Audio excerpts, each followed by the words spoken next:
Hi, welcome to the wholesaling and flipping show in New York, where I teach you how to start wholesaling or flipping houses in New York. Or if you're doing it already, I try to help you grow your business. This is Michael Pinter. So, by request, again, someone asked if you can outsource the beginning process of the sales, where somebody's qualifying the leads and maybe somebody's determining the repairs. You could outsource every single part of this business. Everyone, the most successful guys that I know in this business really outsource everything, working at only a couple of hours a week. I'd love to get there one day. I hope to. So you can absolutely outsource it, but whatever part of the business you're outsourcing, you need to be able to do it yourself and understand it completely.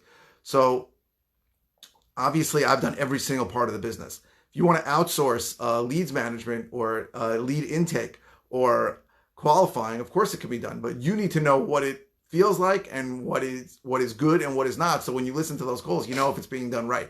You can't start by outsourcing it. Oh, housekeeping first. If you like these videos, please click like. If you are watching on YouTube, please subscribe.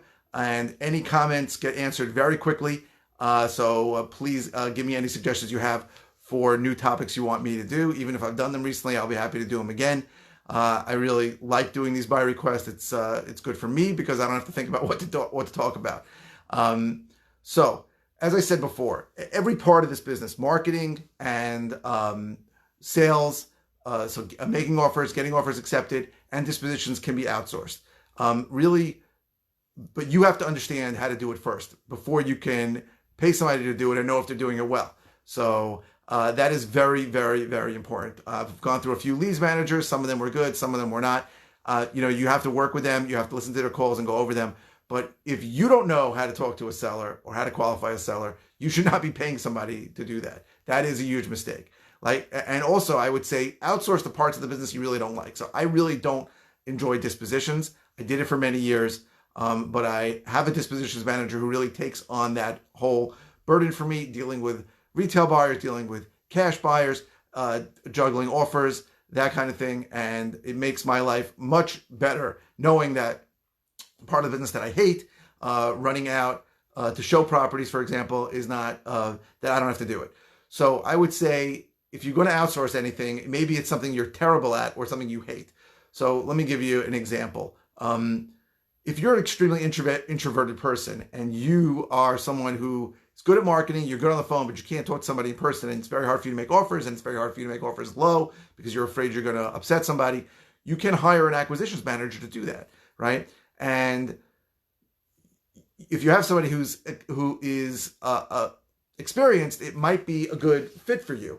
But if you don't know how to do it at all, you're really not going to know what a good percentage is for this guy to be closing, and you're not going to be able to monitor if the guy is good or if the guy is bad. So the real question today, I got off of it up for a second, I'm sorry. The real question was, can you outsource the initial process and dealing with clients? Now, there's really two ways to do that. You can hire an acquisitions manager whose job is to take the lead from the beginning till the end, right? Acquisitions managers get between 10 and 15% of the gross profit on a deal. Or you can hire two people to do it, a leads manager who qualifies and then passes it over to an acquisitions manager. And this is a question that I just dealt with en masse with people. It's not so easy to answer. And that is whether an acquisitions manager should be talking to the lead so that the lead is never handed off, or whether an acquisitions manager should just be the one going to do the close. And I don't know what the right answer is. Some acquisitions managers are going to be great just at closing. They don't want to do follow-up. They don't want to qualify.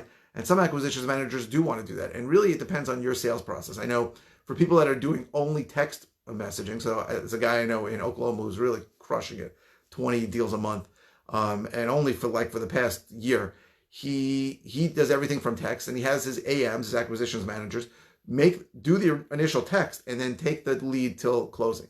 But there are people out there, and John Martinez is a person who believes that the guy who's going to be closing is not a person who's going to be good at any of the follow-up or tedious tasks or dealing with leads that aren't really qualified. So, I guess it depends on the person, and it depends on your sales process on how you want to do that. But you absolutely can outsource it. But I would recommend highly against outsourcing any part of the business until you've done it yourself, you understand how it works. You can recognize the difference between when somebody's doing well and when somebody's not doing well. I really, really recommend that you do that part of the business first before you outsource. I didn't hire a cold caller until I had cold called myself. I needed to know the system they were using, how it works, how it's supposed to sound, what people are going to say to me, how to respond. I needed to be able to teach people how to do that before, I needed to be able to understand how to do it myself before I taught people how to do it. So everything in this business can be outsourced, everything, but you need to understand it first. So do not take the shortcut and just start outsourcing things. I know people do that and they usually end up wasting money because they are not able to know the KPIs, the key performance indicators of the person that they're outsourcing. So they'll hire a cold caller and they won't really understand what that cold caller is supposed to do. You know, they'll incentivize, for example, they'll incentivize setting appointments and they'll go on a lot of crappy appointments, right? Whatever you incentivize is what gets done.